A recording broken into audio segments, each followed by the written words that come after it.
School is an 18-year forced government training program that sterilizes the potential for brilliance in children. Those who actually survive schooling and survive conformity and continue on to think for themselves truly are a rare breed. All children start out as curious, highly experimental minds, and then one day they're sent to school. Mandatory schooling has never consisted of anything but the memorization of monotonous dead facts and training children to master repetitious behavior. For the greater part of their day, everything the child says must match the interest of their school teachers. Their behavior must coincide with a set policy and a set regulation. They cannot use the bathrooms without permission. If they wish to speak, they must raise their hands. And after every hour or so, a bell rings and everyone must move to it. It couldn't be any more slave-like. And this type of training becomes a ritual for the child. It becomes the plot background for their television shows and books, or the ideology taught to them by a teacher or a parent. An entire monoculture is being developed here, stripping children of their power to cause trouble for the state at an early age, training them to be good servants of the politically correct. Their environment is much like a prison, by the population lacking any ability to check the authority of the warden. The process becomes a matter of rubber stamping. They have no control over their entire lives, which is directly related to youth violence, because the only control they have is between each other. Mandatory schooling produces children who are either terrified of the tyranny of others or have been raised to perpetually exploit the conditions of others. It's just like the prison system. Forced cohabitation. The child's presence in certain buildings and their engagement in state-regulated behavior is under penalty of imprisonment. An entire army of truancy officers have been hired to make sure that no child is on the other side of the bars.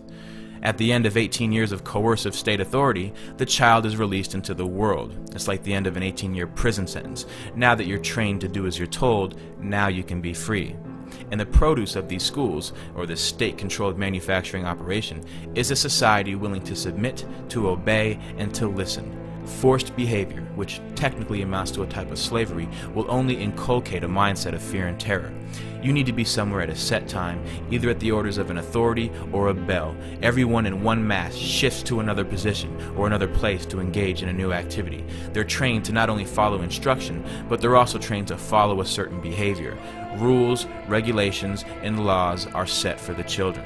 They say you cannot do this to others. You can do this to others. This is acceptable. This is not acceptable. Standards of culture, morality, and behavior are imprinted into these new young minds that are in the blossoming stages of development. Their minds are being intercepted by the state and molded to conform to state standards. The first lesson they teach you is the orders of authority. The second lesson is to work with each other to achieve the desired ends of those in control. If a group of children are taught to engage in the same behavior regardless of what they want to do, then they will never fight back as adults. And this is your group of tenants who will live in roaches and never call the health inspector. This is your group of citizens who is easily terrified by police officers into voluntarily giving up their rights. This is your group of workers who surrender their lives to the corporation who tells them how to dress, how to speak, what time to wake up, which means they essentially tell you what time to go to sleep if they tell you what time to wake up. This is nothing new. These are the fruits of mandatory schooling. If we look into the roots of 19th century industrialism, the Civil War demonstrated to industrialists and financiers how a standardized population trained to follow orders without significant thought could be made to function as a money tree. It's no surprise that global power and corporate wealth is based on a third-rate educational system that works against developing individuals of true character and true intellect. Because the mindless bureaucrat or the thoughtless worker who will follow a system without question is the pattern that our system depends on. And this is what school produces. The system is not designed to educate the public, which is why federal and state bureaucracies call the shots, not the parents, not the local school boards. Every law is harshly enforced with maximum punishments. The tone of a principal is much like the tone of a warden, with no check on his authority. They will always have a way of using coercive ability to enforce a standard on the population. Strict punishment awaits any kid who disobeys this ruling force, and there is no doubt that an active student body reflects positively on school administrators. It's like factory floor men.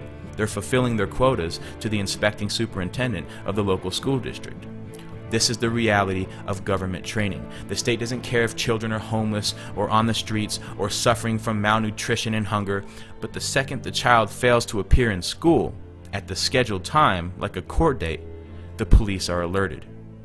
Until we abolish mandatory schooling, your child will be brought up as a slave so that he can accept becoming a slave later in life in adulthood.